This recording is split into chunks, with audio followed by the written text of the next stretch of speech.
Oremos.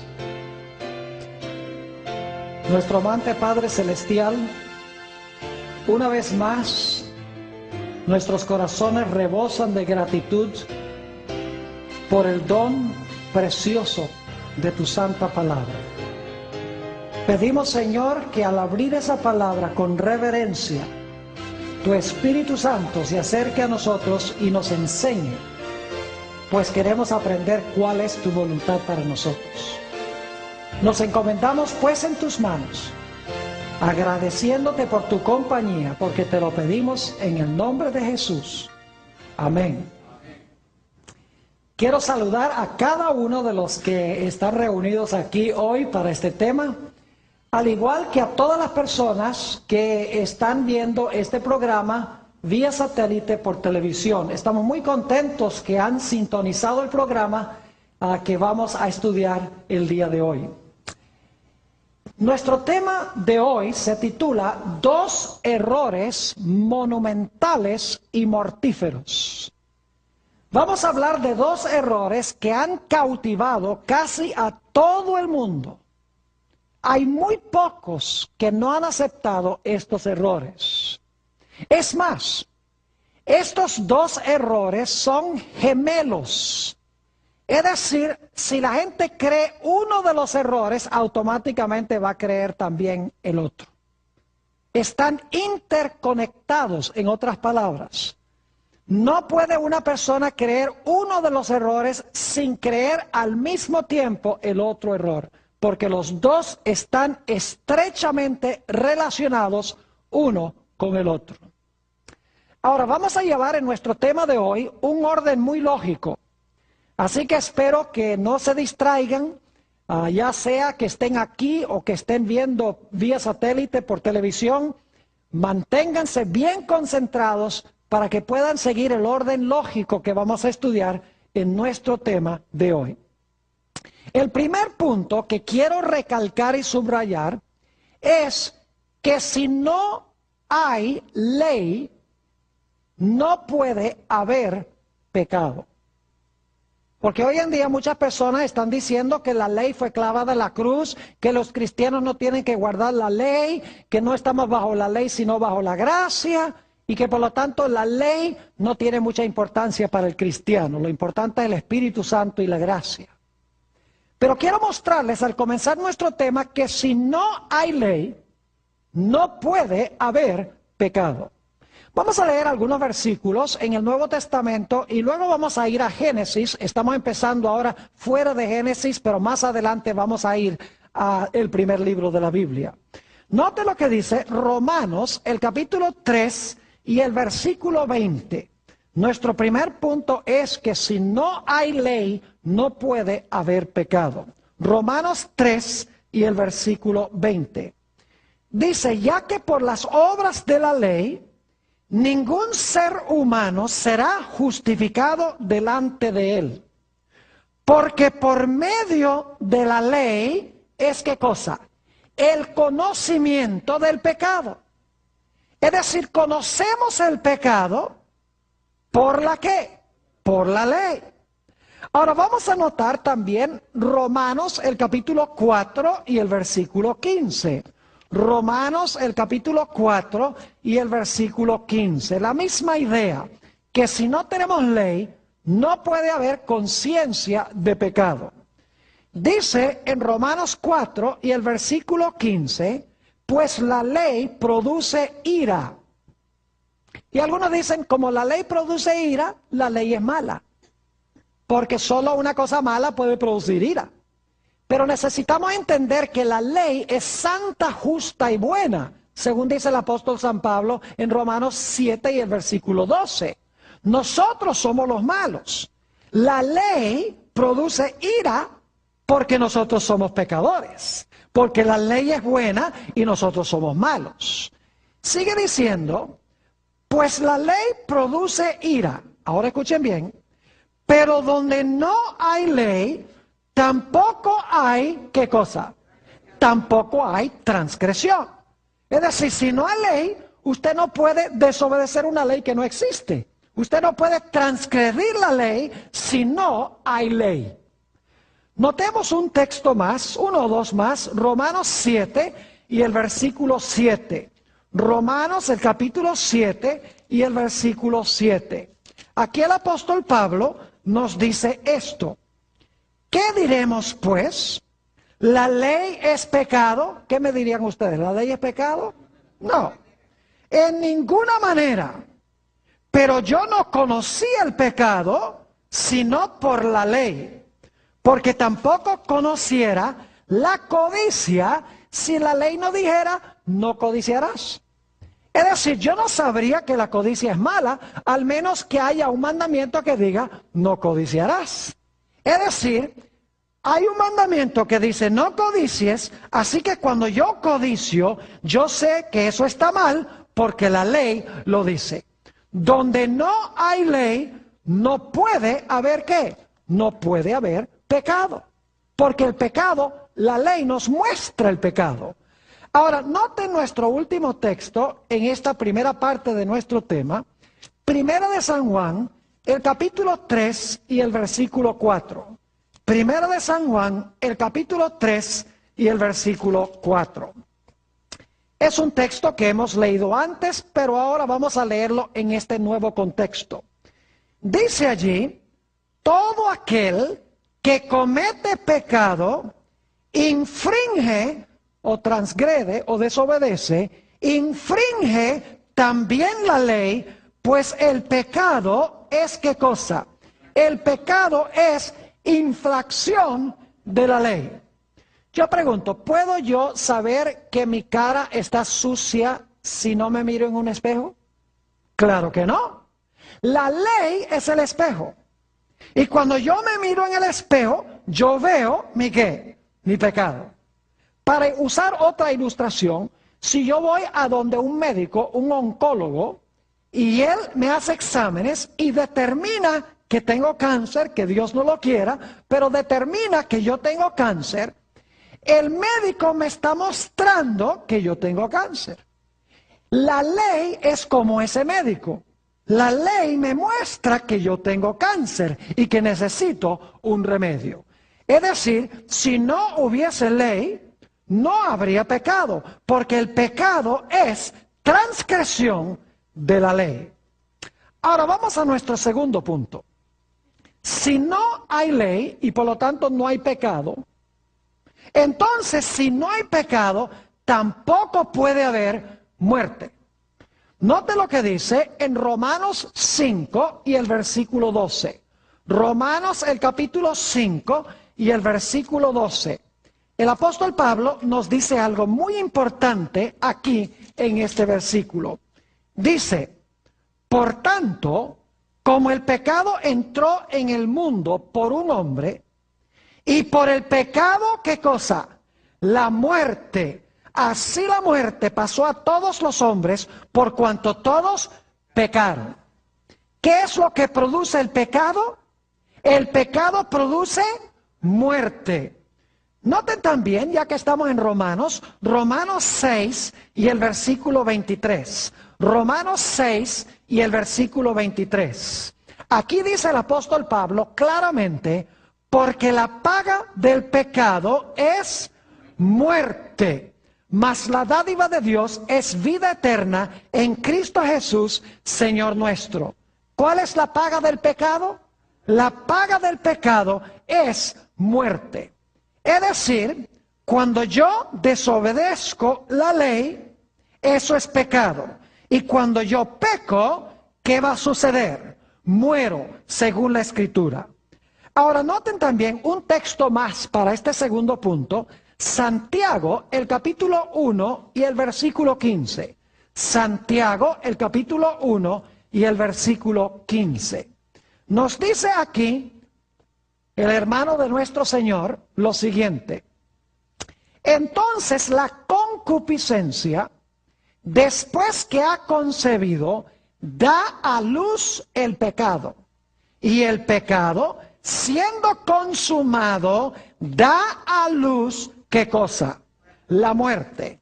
Es decir, el pecado lleva a la muerte.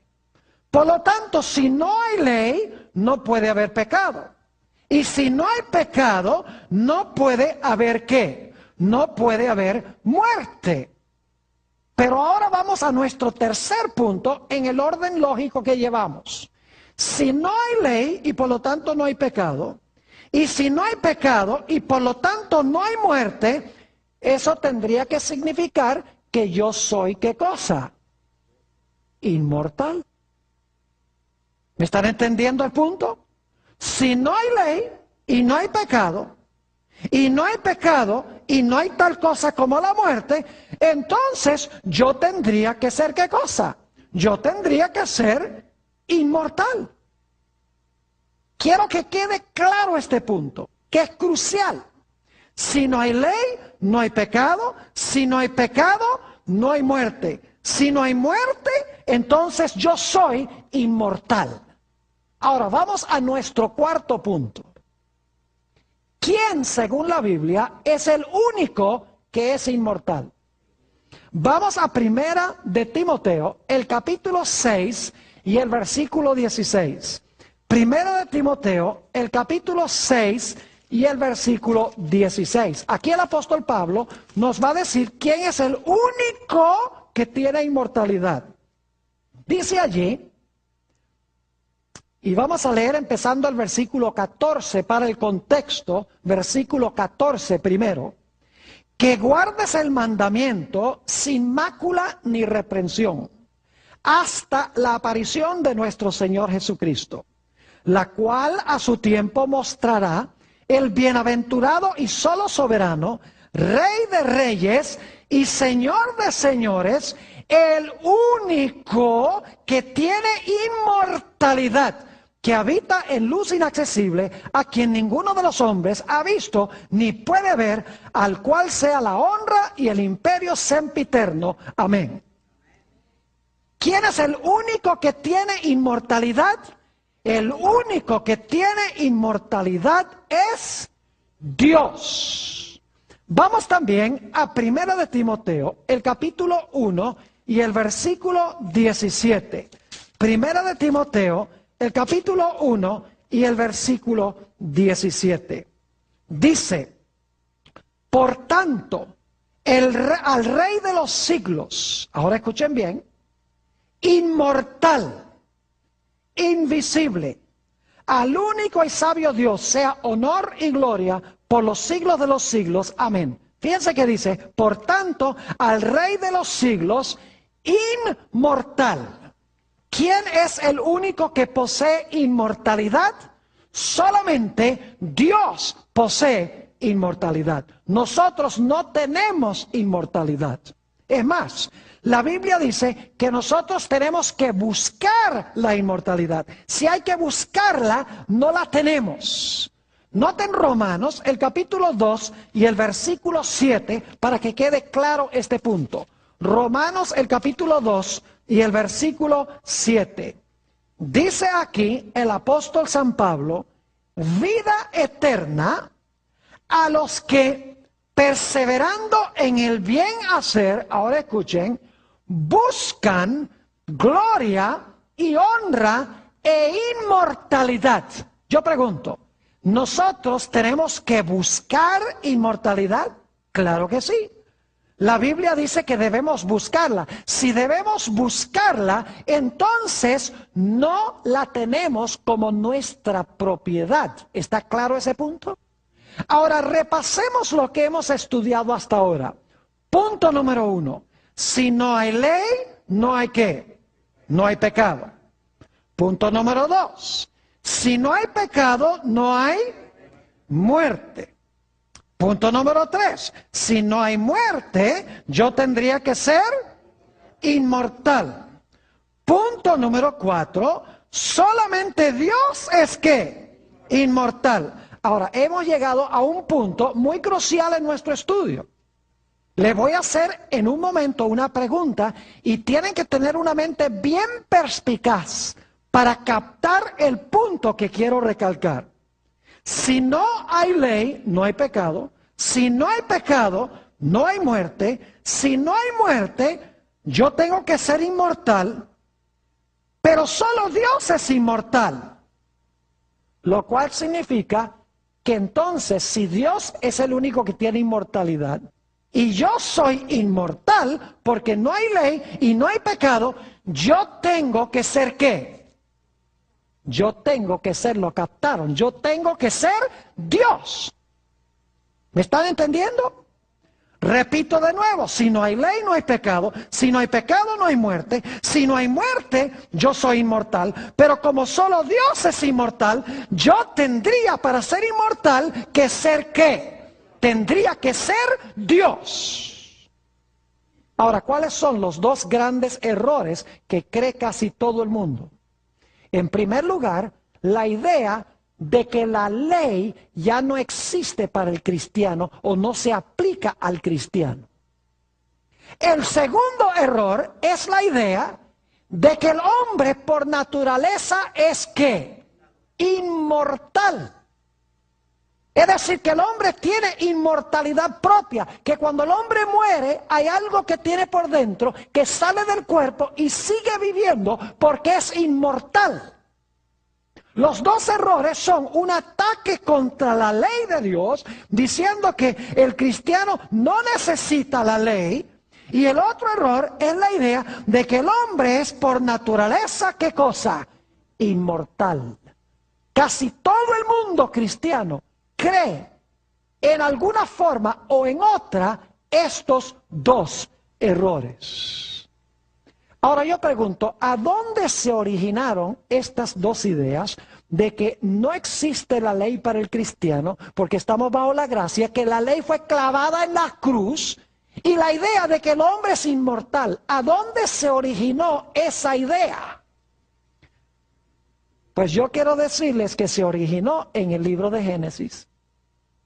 Vamos a Génesis, el capítulo 3, y vamos a empezar leyendo en el versículo 1, y me voy a enfocar especialmente en los versículos 4 y 5.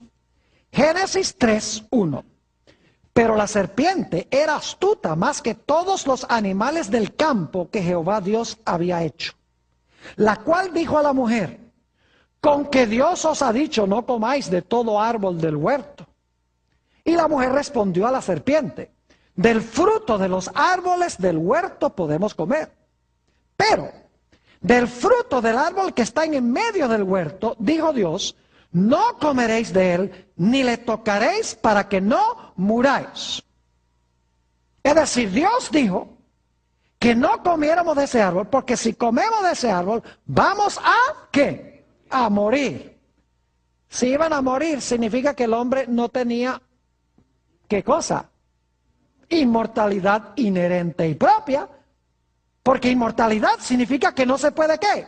Que no se puede morir, pero el hombre podía morir, según dice en Génesis 3 y el versículo 4. Espero que los que están viendo por televisión estén escuchando con cuidado lo que estamos hablando, porque es muy importante, al igual que los que están aquí.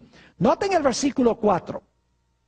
Entonces la serpiente dijo a la mujer: no moriréis. Le está diciendo, tú no eres ¿qué? Tú no eres mortal. Tú puedes desobedecer el mandato de Dios y seguir ¿qué? Seguir viviendo para siempre, porque tú eres ¿qué cosa? Inmortal. Ese es el primer error. Ahora noten el segundo en el versículo 5.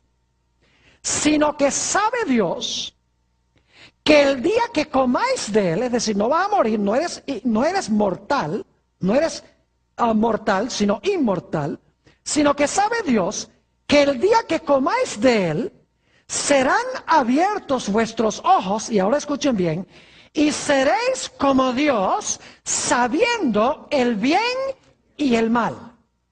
Yo pregunto, ¿quién es el único en este universo que puede definir qué es bueno y qué es malo? Dios. ¿Dónde se origina la definición del bien y del mal? ¿Se origina con quién? Con Dios. ¿Y a dónde se encuentra la revelación especialmente de lo que es bueno y lo que es malo? ¿A dónde se encuentra? Díganme ustedes. En la ley de Dios, los 10 mandamientos. Yo pregunto, ¿adulterio es malo? Sí. ¿Robar es malo?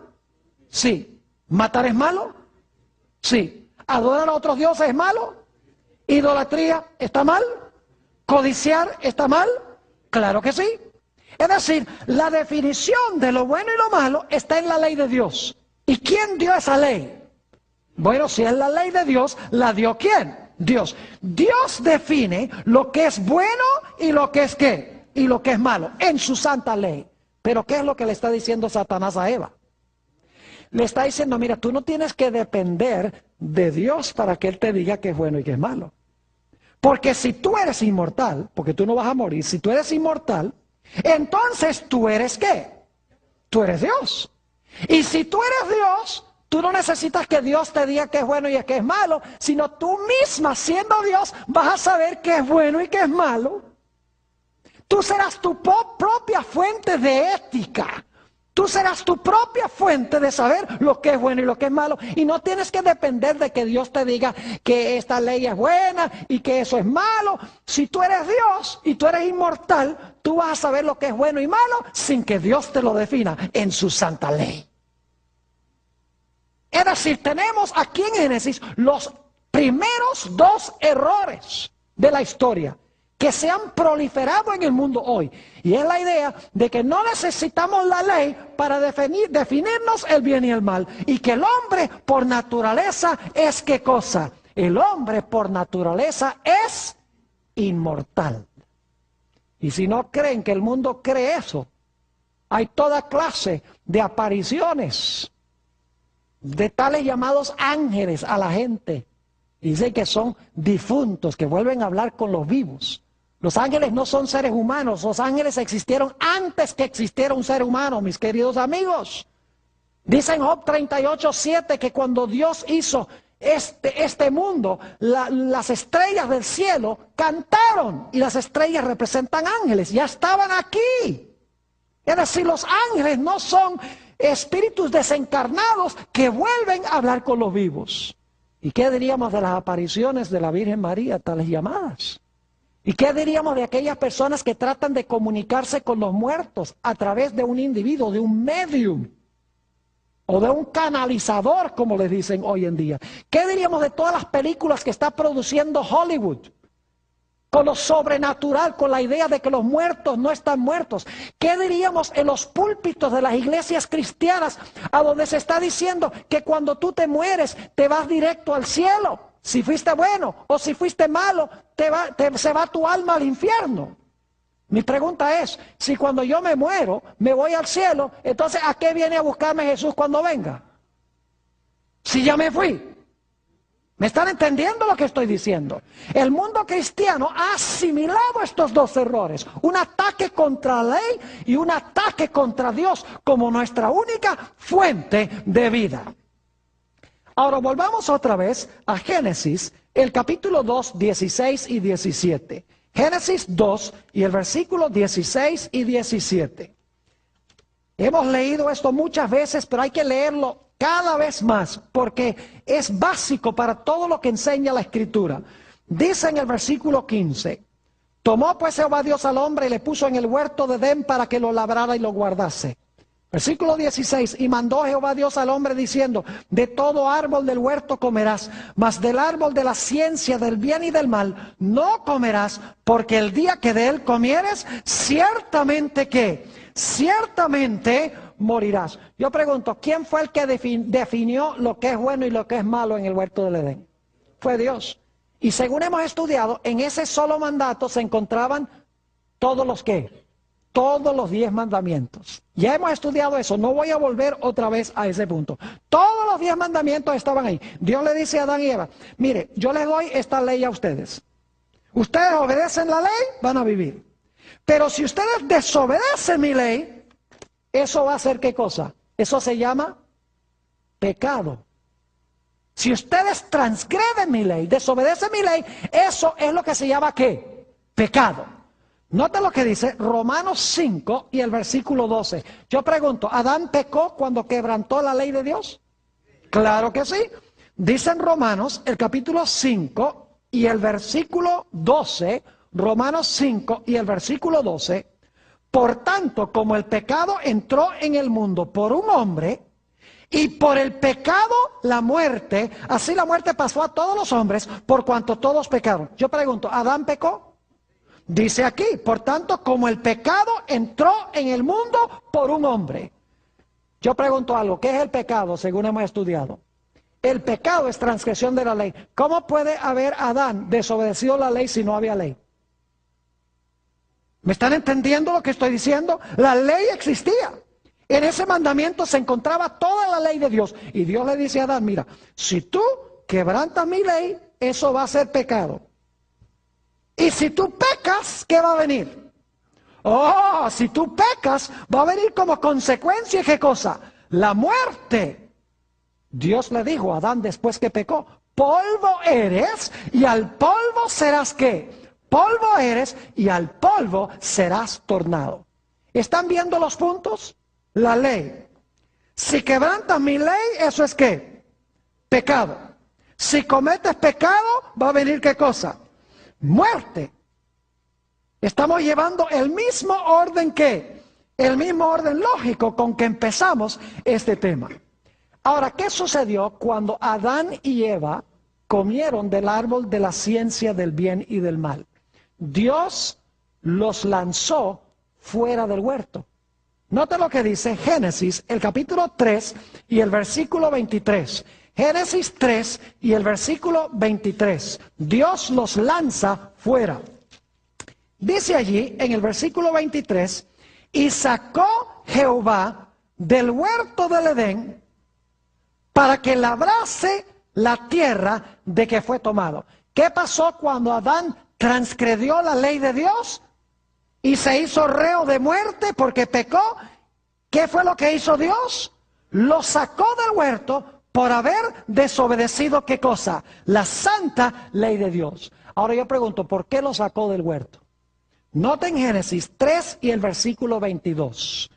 Dice, y dijo Jehová Dios, he aquí el hombre es como uno de nosotros sabiendo el bien y el mal. Ahora, alguno dirá, ve, ellos ahora sabían el bien y el mal, como Dios. Lo que pasa es que Satanás estaba exagerando en qué sentido iban a ser Dios. En un sentido, Adán y Eva ahora eran como Dios, en el sentido de que Dios ya conocía el mal, porque Satanás había pecado en el cielo. Dios no quería que Adán y Eva conocieran el mal. Pero como resultado de comer del árbol, ellos ahora, como Dios había conocido el bien y el mal, ahora ellos conocen el bien y el mal. Pero no era el sentido en que Satanás dice que ustedes ahora van a poder distinguir el bien y el mal sin la ayuda de Dios. Dice, y dijo Jehová Dios, he aquí el hombre es como uno de nosotros, sabiendo el bien y el mal. Y ahora escuchen esto. Ahora pues, que no alargue su mano y tome también del árbol de la vida y coma y viva para siempre. Y lo sacó Jehová del huerto del Edén para que labrase la tierra de que fue tomado. ¿Por qué sacó Dios a Adán y Eva del huerto del Edén? ¿Para que no qué? Para que no comieran del árbol de la vida y qué? Y viviesen para siempre. Fíjense lo que hemos visto. Dios dio una ley. Quebrantaron la ley. Eso fue pecado.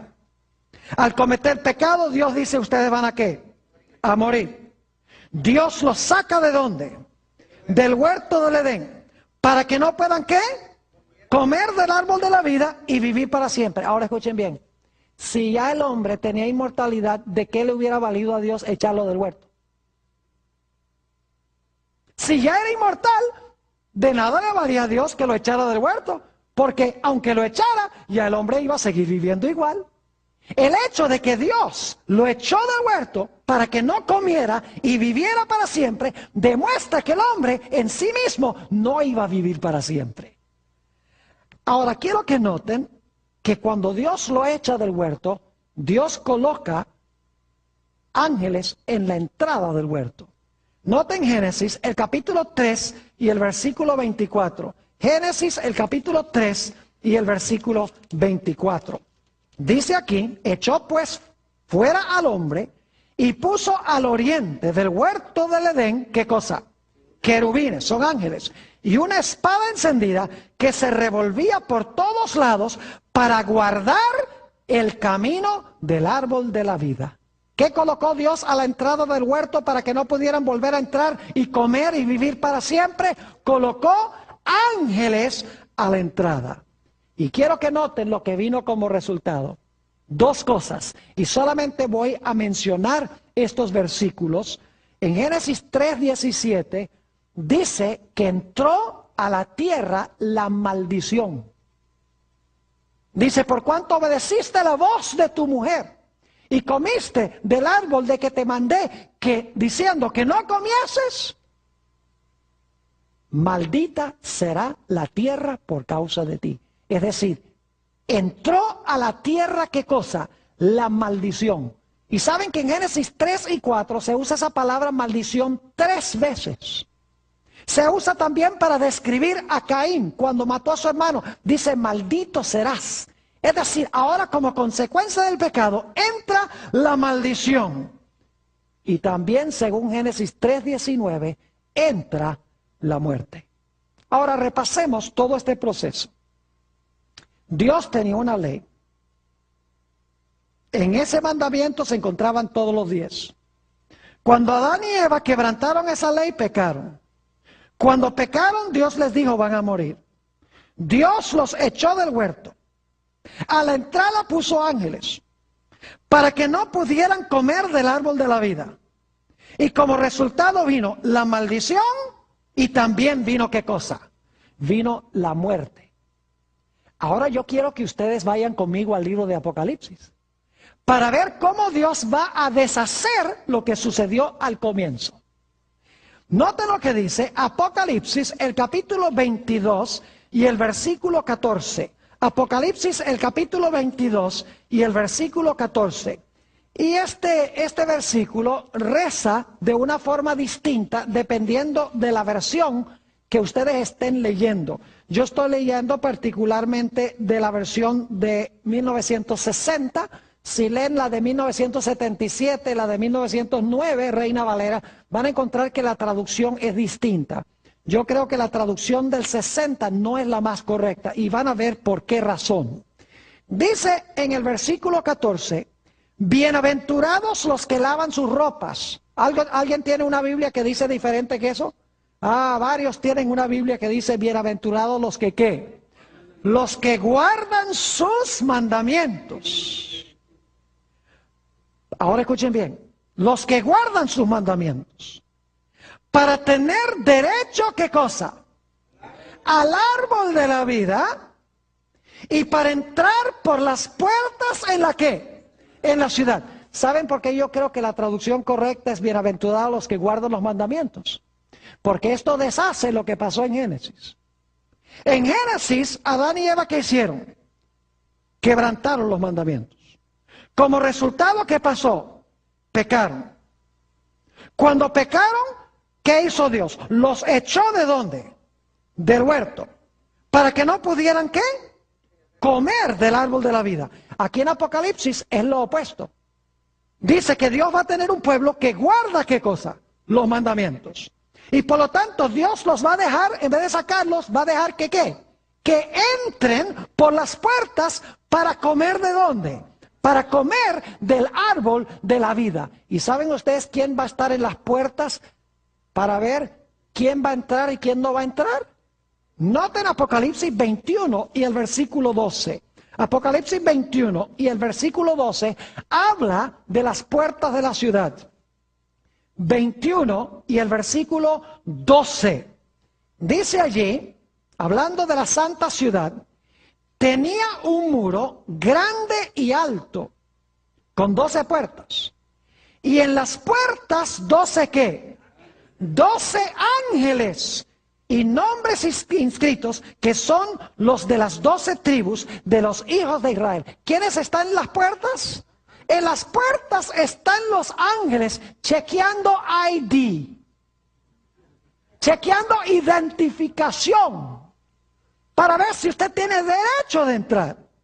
Fíjense que aquí dice que Dios va a tener un pueblo que guarda los mandamientos. Dios va a permitir que entren por las puertas. Los ángeles van a permitir que entren. Y luego cuando entren, van a comer ¿de qué cosa? Van a comer del árbol de la vida. Es decir, se está reversando lo que pasó en Génesis. ¿Y saben qué no va a haber en la tierra nueva? Note lo que dice Apocalipsis, el capítulo 22 y el versículo 3. Apocalipsis 22 y el versículo 3. Dice allí, y no habrá más que, más maldición. Y el trono de Dios y del Cordero estará en ella, y sus siervos les servirán. ¿Qué más no va a haber en la santa ciudad y en la tierra nueva? No va a haber ¿qué cosa? Maldición. Y noten qué más no va a haber. Apocalipsis 21 y el versículo 4. Apocalipsis 21, 4. Dice, enjugará Dios toda lágrima de los ojos de ellos, y ya no habrá, ¿qué cosa? Muerte, ni habrá más llanto, ni clamor, ni dolor, porque las primeras cosas pasaron. ¿Qué va a desaparecer? La maldición y ¿qué cosa? Y la muerte. ¿Están viendo ustedes que en Apocalipsis sucede lo contrario que en Génesis? En Génesis el hombre desobedece la ley. Eso es pecado. El pecado, Dios dice, te va a llevar a la muerte. Lo echan del huerto.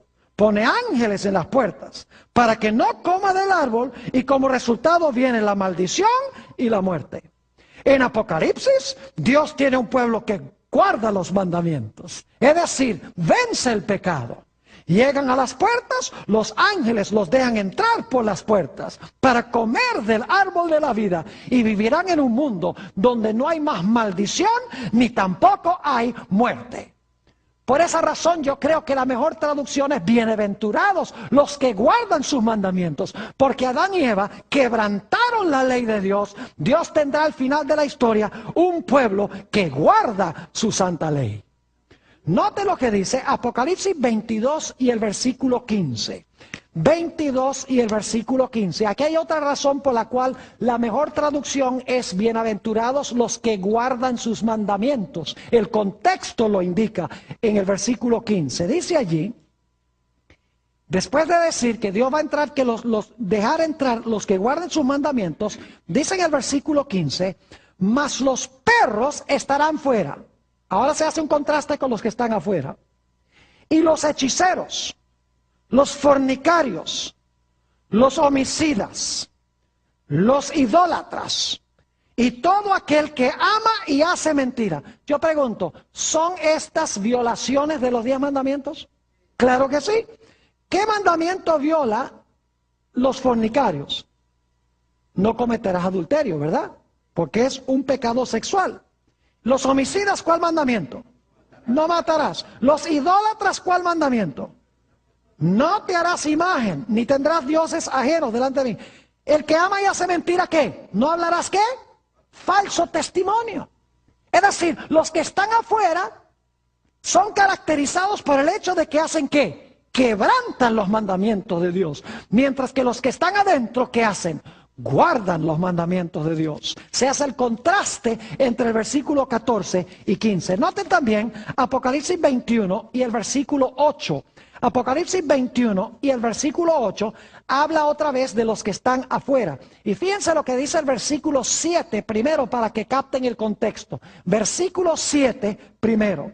Dice, el que venciere heredará todas las cosas, y yo seré su Dios y él será mi hijo. ¿Qué hay que hacer? Hay que ¿qué? Vencer. Y los de afuera, ¿qué característica tienen? Versículo 8. Pero los cobardes, es decir, no tienen fe, y todo lo que no es de fe es pecado. Los cobardes e incrédulos, los abominables y homicidas, los fornicarios y hechiceros, los idólatras y todos los mentirosos tendrán su parte en el lago que arde con fuego y azufre, que es la muerte segunda. Dios tendrá en la santa ciudad aquellos que hacen ¿qué cosa? Que guardan los mandamientos de Dios, mientras que afuera están los que pisotean los mandamientos de Dios. Ahora yo me pregunto, lo que yo me pregunto es, ¿cómo es posible que se hable de la gente que guarda los mandamientos de Dios si los mandamientos fueron clavados en la cruz? ¿Me están entendiendo lo que estoy diciendo? Es ridículo pensar que la gracia ahora hace innecesaria la ley y crucifica la ley. Eso no me resuelve ningún problema. Es como, por ejemplo, si hay un policía que me pone una multa por comerme un semáforo, Yo digo, desháganse de ese policía, desháganse de la ley. ¿Qué clase de mundo sería este? Si nos deshacemos de la ley para salvar al criminal. Lo que hay que hacer no es deshacerse de la ley, sino cambiar el corazón del criminal. ¿Me están entendiendo lo que estoy diciendo? No solo los que están aquí, sino los que están viendo también vía satélite. Ahora, quiero ir a Génesis 3:21 de nuevo. ¿Quién nos salvó de la muerte? Jesús. El mismo día que Adán y Eva pecaron, ¿qué hubo en el huerto del Edén? Esto lo hemos estudiado. ¿Un qué? Un sacrificio. O dos sacrificios, mejor. Y de los sacrificios Dios tomó túnicas ¿de qué? De pieles y vistió a Adán y Eva. ¿Qué estaba avisando Dios? Estaba Dios diciendo que corderos iban a morir, ¿qué cosa? En lugar de morir ¿quién? En lugar de morir el hombre, el Cordero de Dios que quita el pecado del mundo iba a morir en lugar de ellos. Como dice en Gálatas el capítulo 3 y el versículo 13, el Señor Jesucristo sufrió la maldición de la ley. Él se hizo por nosotros maldición. O como dice el apóstol San Pablo en 2 Corintios 5:21, dice, al que no conoció pecado, Dios le hizo pecado, para que nosotros pudiésemos ser hallados la justicia de Dios en él. Es decir, Jesús murió la muerte que yo debo morir para que yo pueda, ¿qué? Vivir. Pero ahora hay un punto muy importante y escuchen bien lo que voy a decir. Si el hombre es inmortal, ¿para qué tuvo que morir Jesús para darme lo que ya tengo? ¿Me están entendiendo lo que estoy diciendo? Si yo soy inmortal, yo no necesito que Jesús haya muerto para darme la vida porque ya la tengo. Lo que hace la doctrina de la inmortalidad del alma es restarle la necesidad de la muerte de Jesús. Porque Jesús murió para que yo no muera. Pero si yo soy inmortal, igual no puedo morir. Así que no hubiera sido necesario que Jesús muriera. ¿Están entendiendo lo que estoy diciendo? Es decir, la idea de que si yo soy inmortal hace innecesaria la muerte de Jesús para salvarme a mí de la muerte. Es decir, le resta poder a Jesús. La Biblia nos dice, porque la paga del pecado es muerte. Mas la dádiva de Dios es ¿qué cosa? Vida eterna en Cristo Jesús, Señor nuestro. Yo les pregunto, ¿la Biblia es clara de que la muerte existe? ¿De que el hombre no es inmortal? ¿Por qué dice el apóstol Pablo? Porque la paga del pecado es ¿qué cosa? La paga de la transgresión de la ley es muerte. ¿Cómo puede decirse eso si el hombre es inmortal? No sería posible decir que la paga del hombre es muerte. La paga del pecado es muerte. Y muchos cristianos dicen, no, lo que está diciendo eso allí, la muerte en realidad es vida eterna en miseria. Pero la muerte es dejar de existir. Vamos a tener un tema completo sobre la muerte en esta serie. Vamos a encontrar que la muerte es inconsciencia total hasta el momento de la resurrección. Es decir, cuando el hombre muere, está muerto. Hasta que Cristo venga a resucitarlo en la resurrección de vida o en la resurrección de condenación, como dice la Sagrada Escritura. Es decir, en el tiempo interino, el hombre no tiene vida en sí mismo. Si la vida eterna es un don de Dios, yo no lo tengo. Tengo que recibirlo de manos de ¿quién? Tengo que recibirlo de manos de Jesús. Note lo que dice, 1 de San Juan, el capítulo 5 y los versículos 11 y 12. 1 de San Juan, el capítulo 5 y los versículos 11 y 12. Muy interesante, esta declaración es categórica. Dice allí, y este es el testimonio, que Dios nos ha dado vida eterna, y esta vida está ¿dónde? Esta vida está en su Hijo. ¿A dónde está la vida eterna? ¿En nosotros? No, la vida eterna está en su Hijo. Y ahora escuchen esto. El que tiene al Hijo, tiene la vida. El que no tiene al Hijo de Dios, no tiene la vida. ¿Puede ser más clara la Biblia que esto? Que el que tiene a Jesús tiene la vida porque Jesús es la vida. El que no tiene a Jesús no tiene la vida porque Jesús es la vida. Es decir, yo no tengo inmortalidad y vida en mí mismo. ¿Saben ustedes que estos dos errores se van a proliferar, según la Biblia, muchísimo en el mundo al final de la historia? Tanto el espiritismo, y no estoy hablando de ese espiritismo craso a donde uno va a un salón oscuro y entonces tiene una bola de cristal o se agarran todas las manos para llamar a alguien de entre los muertos. Hoy en día el espiritismo es mucho más refinado, es mucho más sofisticado el espiritismo hoy. Lo único que tienen que hacer es mirar en la televisión a Walter y las estrellas. Ese es un espiritismo sofisticado. La astrología es espiritismo. La idea de que uno puede comunicarse con los muertos es espiritismo. La idea de que uno puede leer el destino en las estrellas es espiritismo. Es decir, el espiritismo es muy extenso. Es no solamente meterse en un salón oscuro para tratar de llamar a una persona que está muerta para que le revele a uno el pasado o el futuro. La Biblia también dice que en los últimos días, además de los espíritus de demonios haciendo señales para engañar a los moradores de la tierra y de todo el mundo, dice también la Biblia que en los últimos días los cristianos se van a lanzar en contra de la santa ley de Dios. Note lo que dice en San Mateo 24 y el versículo 12. San Mateo, el capítulo 24 y el versículo 12. Es muy interesante este versículo y necesito explicarles el significado de una palabra muy importante aquí. Dice en el versículo 12, y por haberse multiplicado la ¿qué? La maldad, el amor de muchos ¿qué? Se enfriará. Hay gente que va a tener amor, pero por la maldad se van a ¿qué? Se van a enfriar. El amor se va a enfriar. Ahora, ¿qué significa esa palabra maldad? Escuchen bien. Es la mismita palabra que aparece en 1 de Juan 3:4, donde dice que el pecado es infracción de la ley. Ustedes no lo sabrían por la traducción, porque dicen, bueno, aquí dice maldad y allá dice infracción de la ley. Pero si ustedes van al idioma original en que fue escrito el Nuevo Testamento, ustedes van a encontrar que esta palabra maldad es la mismita palabra que se traduce infracción de la ley.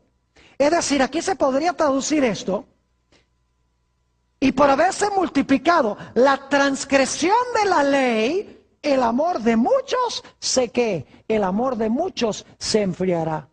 Leímos en nuestro último tema, San Mateo, el capítulo 7 y el versículo 21 al 23. Vamos allí nuevamente. San Mateo 7 y el versículo 21 al 23. Aparece esta mismita palabra, infracción de la ley, para que vean que aún cristianos en los últimos días van a infringir la ley de Dios. Porque van a creer que la ley de Dios ya no está vigente para el cristiano, que lo único que importa es la gracia o el Espíritu Santo. No me entiendan mal, yo creo en el Espíritu Santo, pero la Biblia dice que Dios le da su Espíritu Santo a los que le obedecen. Yo creo en el amor, pero la Biblia dice que el amor es el cumplimiento de la ley. Hay que dar definiciones correctas a estas cosas. Noten San Mateo 7:21. No todo el que me dice, Señor, Señor, entrará en el reino de los cielos, sino el que hace la voluntad de mi Padre que está en los cielos. No el que dice Señor, Señor, sino el que ¿qué? El que hace la voluntad de Dios. Versículo 22. Muchos me dirán en aquel día, Señor, Señor, ¿no profetizamos en tu nombre? ¿Y en tu nombre echamos fuera demonios? ¿Y en tu nombre hicimos muchos milagros? Yo pregunto, ¿esos milagros eran genuinos? No. ¿Ese echar fuera demonios era genuino? No. ¿Esas profecías eran genuinas? No. Porque fíjense lo que dice Jesús, versículo 23. Y entonces les declararé, nunca os conocí. Ni cuando estaban haciendo los milagros, fíjense. Nunca os conocí. Apartaos de mí, hacedores de maldad. La misma palabra que se puede traducir los que transgreden o desobedecen la ley de Dios. Yo pregunto, ¿va a haber mucha gente en los últimos días que van a hacer milagros y van a lanzar demonios y van a dar muchas profecías que Jesús va a decir, yo no los conozco a ustedes porque son transgresores de mi ley? Claro que sí. Y la Biblia dice que van a odiar, Satanás va a odiar a esta gente, porque dice en Apocalipsis 12:17 que el dragón se airó contra la mujer y se fue a hacer guerra contra el remanente de la simiente de ella, los cuales guardan los mandamientos de Dios y tienen el testimonio de Jesucristo. Yo me pregunto, ¿cómo es que Dios puede tener un pueblo que guarda los mandamientos si fueron clavados en la cruz? Es que no tiene sentido. Pero la gente, los cristianos, se comen el cuento. Los ministros se paran y predican estas cosas y todo el mundo dice aleluya y amén, sin pensar y sin estudiar la Biblia por ellos mismos. Por favor, escuchen los que están viendo vía satélite, por televisión. Ustedes también aquí. Estos son asuntos de vital importancia. Los dos ataques de Satanás al final de la historia va a ser contra la ley y contra la idea de que el hombre es mortal.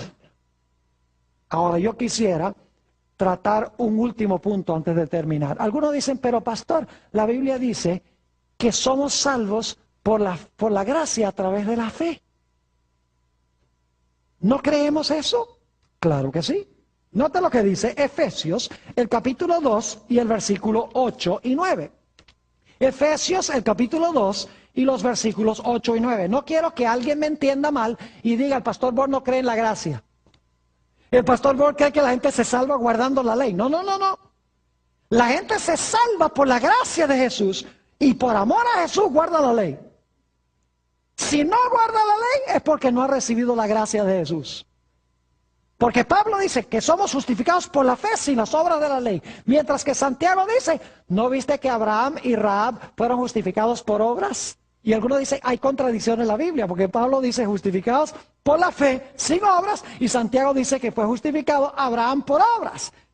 Lo que pasa es que Pablo y Santiago están mirando dos diferentes problemas. Pablo está tratando con aquellas personas que dicen, yo soy salvo por fe y no importan mis obras.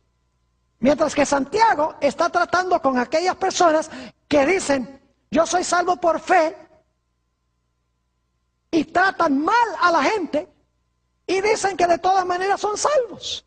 Es decir, el apóstol Pablo está tratando con la gente que profesa obrar mucho y ser salvos por fe, mientras que Santiago tiene que ver con aquellas personas que dicen que tienen fe y no obran nada. Ahora, noten Efesios 2 y el versículo 8 y 9. Porque por gracia sois salvos. ¿Cómo somos salvos?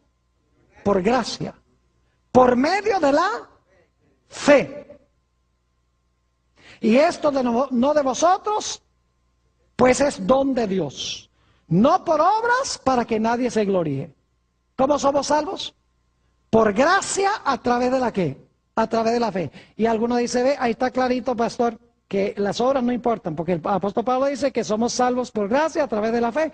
Y esto no es de nosotros, es don de Dios. No por obras para que nadie se gloríe. Lo que pasa es que la gente no lee el versículo 10. ¿Ve? Hay que leer el siguiente versículo. Cuando somos salvos por gracia a través de la fe, ¿qué va a pasar? Versículo 10.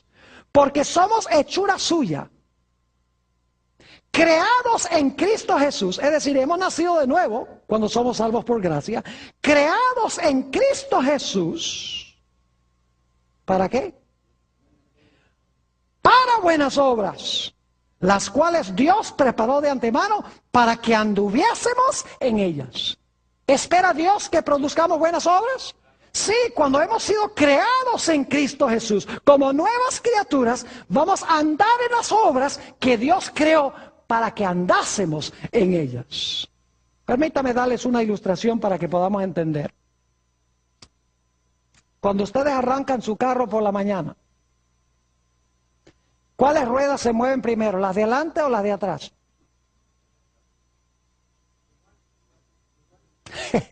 Siempre hay alguien que dice depende. Depende si son tracción delantera o tracción trasera. Y yo digo que no. Porque si es tracción trasera, el momento que se mueven las ruedas de atrás, las ruedas de delante simultáneamente se mueven también. Así es la fe. La fe es el poder propulsor. Y cuando hay fe, las obras siguen. Si no hay obras, es porque no hay ¿qué? No hay fe y no hemos sido salvos por la gracia. Por eso la Biblia dice que somos salvos por gracia a través de la fe, pero seremos juzgados por nuestras obras.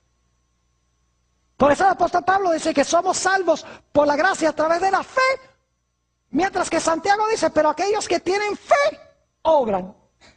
Por eso el apóstol Pablo dice que somos justificados por la fe, sin las obras de la ley. Y Santiago nos dice que los hacedores de la ley serán justificados. No hay contradicción. El hecho es que la fe genuina producirá, ¿qué cosa? Producirá obras. Así que mis queridos hermanos y amigos, dos errores monumentales y mortíferos al final de la historia. Primero, la idea de que el cristiano no tiene que guardar la ley porque está bajo la gracia, que la ley fue clavada en la cruz. Y la segunda idea, la idea de que el hombre por naturaleza es inmortal, tiene un alma inmortal, que ni siquiera Dios le puede quitar la vida. Dos errores que van a cautivar casi a todo el mundo. Que el Señor, por su gracia, nos libre de estos dos grandes errores.